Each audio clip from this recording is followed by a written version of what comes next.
প্রচণ্ড গরমে জনজীবন অতিষ্ঠ হয়ে উঠেছে, আর এই গরমে সব মানুষই কিন্তু আশপাশ করছে। এই অবস্থায় যদি টকজাল মিষ্টি কিছু হয় কেমন হয় বলুন তো? আসসালামু আলাইকুম ভিউয়ার্স, সুইটস অ্যান্ড বেকিংয়ে সবাইকে স্বাগত। আজকে আমি তৈরি করব কাঁচা আমের শরবত। টকজাল মিষ্টি কাঁচা আমের শরবত এই গরমে ঠান্ডা ঠান্ডা যদি হয় ভালোই হয়, কিন্তু এর জন্য আমি 3টা কাঁচা আম নিয়েছি, আর আমগুলোকে এভাবে ছিলে নিতে হবে। ভালোভাবে ছিলে ধুয়ে পরিষ্কার করে নিব। সবগুলি আমি একইভাবে ছিলে নিব। আমি এর বোটা কেটে নিচ্ছি, তারপর পিলার দিয়ে এটাকে এভাবে করে আমি কেটে নিচ্ছি। আর আপনারা চাইলে চাকু দিয়েও কেটে নিতে পারেন। এভাবে করে নিলে হবে কি, ব্লেন্ড করতে সুবিধা হবে। আমার এখানে ভরা ভরা 1 কাপ আম হয়েছে। কিন্তু এখন আমি একটা ব্লেন্ডারে যা নিয়েছি এতে দিয়ে দিচ্ছি সবটুকু আম।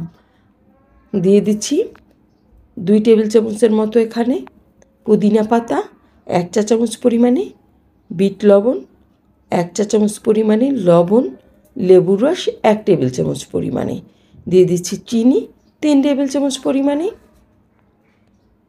আরও দিয়ে দিচ্ছি গোলমরিচের গুঁড়া 1/2 চা চামচের মতো, দিয়ে দিচ্ছি পানি। আমি এখানে 1/2 কাপের মতো পানি দিয়ে প্রথমে একটু ব্লেন্ড করে নেব, তারপর আরও পানি মিশিয়ে নেব।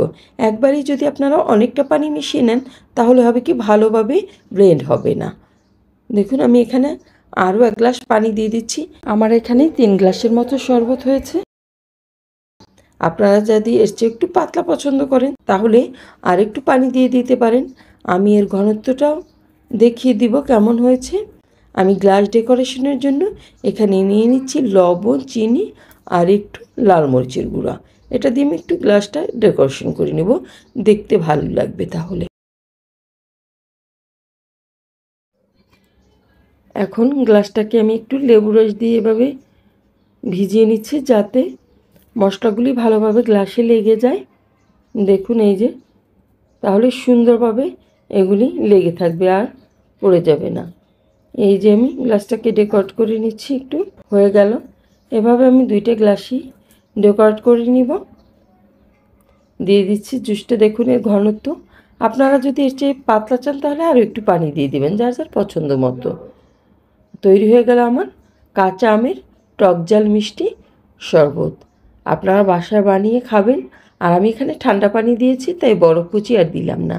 আপনারা যদি ঠান্ডা পানি না ইউজ করেন তাহলে বরফ কুচি দিয়ে সার্ভ করবেন। এটা 1 গ্লাস খেলে একদম পরাণ ঠান্ডা হয়ে যাবে এই গরমে। আশা করি রেসিপিটা ভালো লেগেছে। আর ভালো লাগলে প্লিজ আমার ফেসবুক পেজ এবং ইউটিউব চ্যানেলটি ফলো দিয়ে রাখবেন এবং সাবস্ক্রাইব করে রাখবেন। সবাই অনেক বেশি ভালো থাকবেন। আল্লাহ হাফেজ।